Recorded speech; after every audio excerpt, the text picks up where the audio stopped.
Grace and peace to you from God the Father and our Lord Jesus Christ. Amen. I remember the text that we read from Matthew today from seminary very vividly. It was our very first sermon text in our homiletics or preaching course.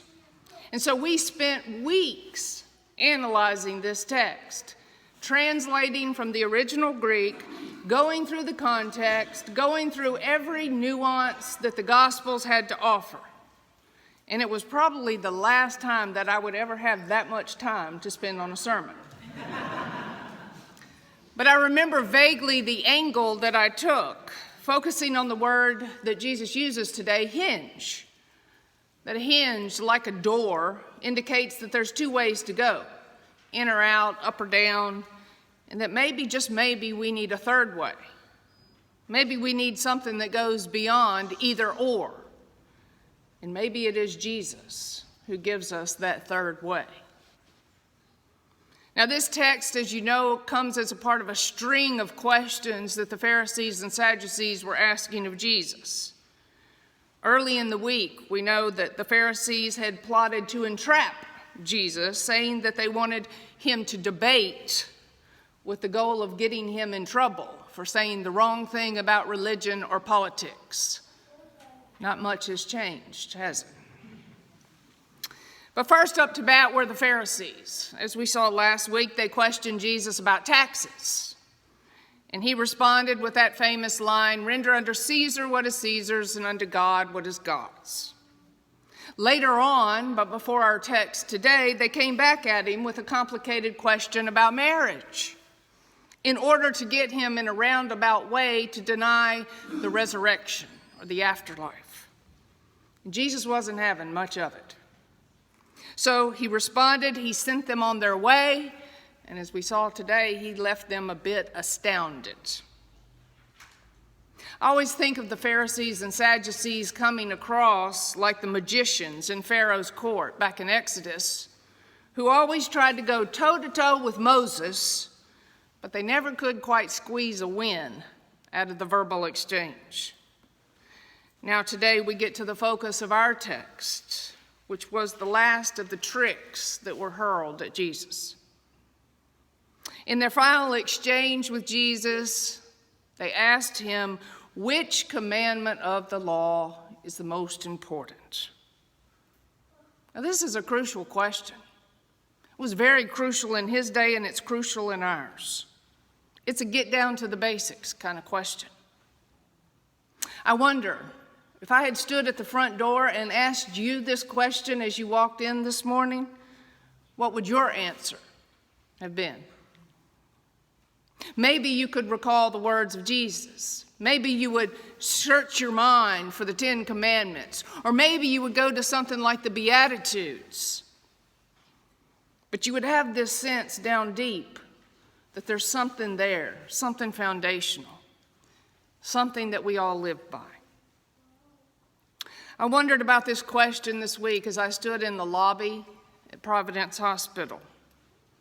I was literally trying to get my head around going to be with Elwin, one of our members who was about to lose his second leg, that is, being a double amputee. So I was standing there in the waiting area before you get on the elevator, and I knew that we were about to have a very difficult conversation, that he was perhaps in a very dark place. And I always ask myself in those moments, what is important here? And then I ask God to help get me out of the way so that God can shine in that situation. Just as I started to move to the elevator, I ran into Rabbi Steve Silberman. Now, y'all know I love Rabbi Silberman. We embraced, and he looked me deep in the eye, and he said, "How are you doing?"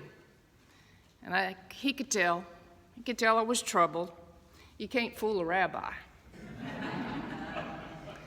So I told him about Elwin, and he sighed very deeply. He stepped into that space with me.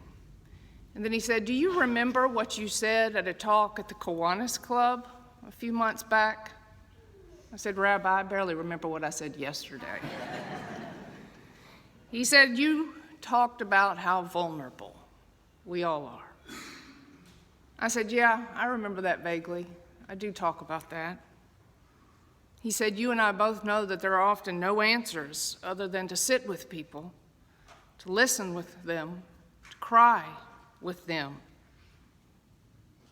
I then told him about the hinge in our gospel today, the question that had been posed to Jesus. And he and I both agreed that that's really all that we can do in this life. Love God, love your neighbor, and if you're a Christian, live like Jesus. Now, the first bit about loving God comes from Deuteronomy, as you know. Love the Lord your God with all your heart and soul and with all your might. Now, in Deuteronomy, this was the establishment of a new law.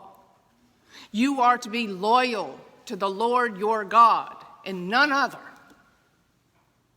The second bit of the law which Jesus commends has to do with people and comes from Leviticus. You shall not take vengeance or bear a grudge against any of your people, but you shall love your neighbor as yourself. Jesus goes on to say that all the law and prophets hang on these two realities, and that the relationships among all of us, no matter where we are, boils down to love of God, love of neighbor, and love of self. What stands out most to me in this passage is that Jesus was winding down his ministry. He was about to go to Jerusalem, and I think he had a sense of what was coming. So he was getting to the point. He was tired of taking a bunch of trick questions. He was tired of dealing with the same old antagonism from the same old folks. The leaders just wanted to play games. They wanted to use theology as a weapon against Jesus, and he wasn't having any part of it. He gave constant deflections in the process, and he finally tried to get at what is best in this life. And it isn't living selfishly, it is love. Which is why Elwin, who lost his life yesterday, actually preached this text to me this week with his very life.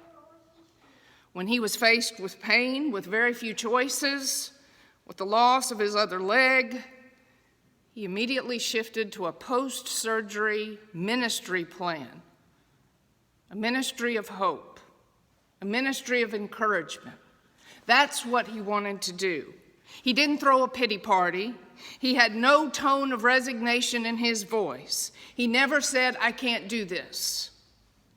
He said, I will do this, and then I will go to places where people are in tough spots, when they have very few choices, when the odds are against them, and I'm going to share hope with them. That's the hinge. That's the third way. That's the law and the prophets in Jesus, all wrapped up. Love God, love neighbor, and live like Jesus. G.K. Chesterton, a writer, once joked that Jesus commanded us to love both our neighbors and our enemies because sometimes they're the same folk. That is, life is not easy. It's not simply a matter of being nice and getting along. It's hard work. It involves getting beyond our likes and our dislikes. It involves hanging in with individuals and communities when the going gets tough.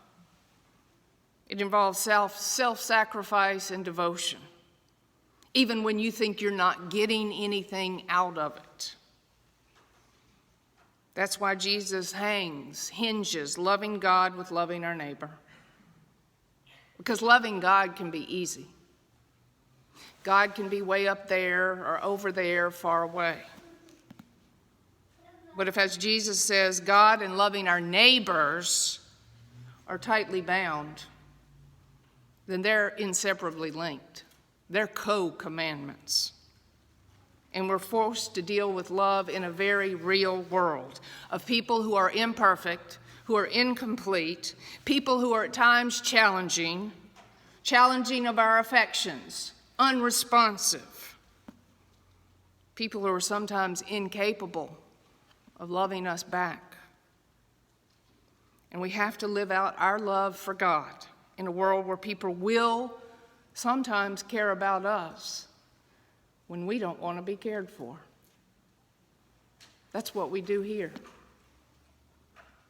It can all be a bit confusing and messy and wonderful all at the same time.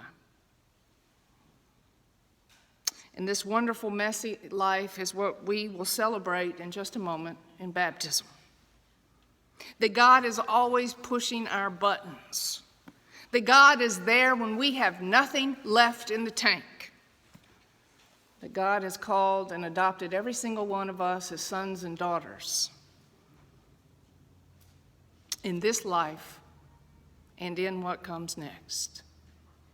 And Elwin knew that. He knew that deep down. Let us celebrate this wonderful and complex mystery with Alana, with her parents, with her friends and loved ones, and reaffirm our commitment to loving God, loving our neighbor, and living like Jesus. The people of God said,